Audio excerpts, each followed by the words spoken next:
నమస్తే welcome to the truth నేను యామిని కే అనే అక్షరం ఇప్పుడు రాజకీయాల్లో పెను దుమారం రేపుతుంది. కే అక్షరం ఉన్న పేర్లతో ఉన్న తండ్రులు ముఖ్యమంత్రులై రాష్ట్రాలను పాలిస్తే అదే అక్షరంతో ఉన్న కూతుర్లు మాత్రం జైలు పాలయ్యారు. తమిళనాడు మాజీ ముఖ్యమంత్రి కరుణానిధి, ఆయన పేరులో తొలి అక్షరం కే. ఇక ఆయన కూతురు పేరు కనిమొళి, ఆమె పేరులోనూ కూడా మొదటి అక్షరం కేనే. అలాగే తెలంగాణ మాజీ సీఎం కేసీఆర్ వాడుకలో ఉన్న పేరులో కూడా తొలి అక్షరం కేనే.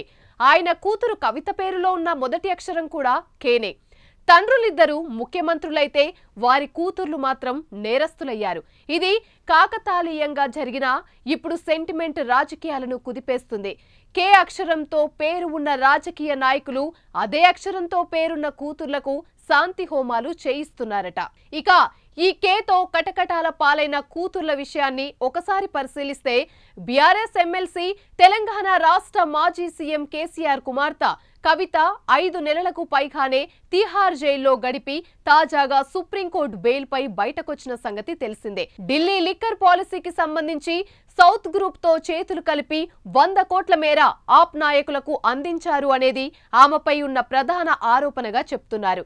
దీంతో పాటు ఆమె ప్రమేయంపై అనేక సెక్షన్ల కింద కేసులు నమోదయ్యాయి.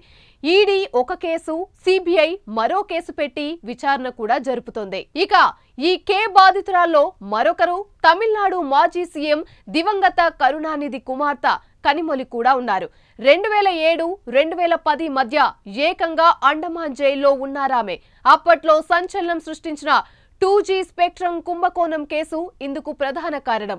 అప్పట్లో కేంద్ర సమాచార శాఖ మంత్రిగా ఉన్న డిఎంకే ఎంపీ రాజాతో ఈమె చేతులు కలిపారని, ఈ కుంభకోణంలో కీలక పాత్ర పోషించారనేది సిబిఐ ప్రధాన ఆరోపణ. ఆ కేసులో సుదీర్ఘ కాలం పాటు జైల్లో ఉన్నారు కనిమొళి. తర్వాత ఆమెకు బెయిల్ లభించింది. అయితే కనిమొళి జైల్లో ఉన్న సమయంలో కరుణానిధి కాస్త దిగివచ్చి కాంగ్రెస్ తో చేతులు కలిపేందుకు సిద్ధమని ప్రకటించిన తర్వాత ఆమెకు బెయిల్ వచ్చిందని చెప్తూ ఉంటారు. ఇక ఇటీవలే జరిగిన ఎన్నికల్లో ఆమె ఎంపీగా గెలుపొందారు.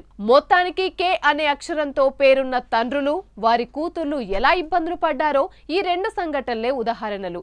ఇలాంటి ఇంట్రెస్టింగ్ ఇష్యూస్ కోసం చూస్తూనే ఉండండి ప్రైమ్ 9 న్యూస్ ద ట్రూత్.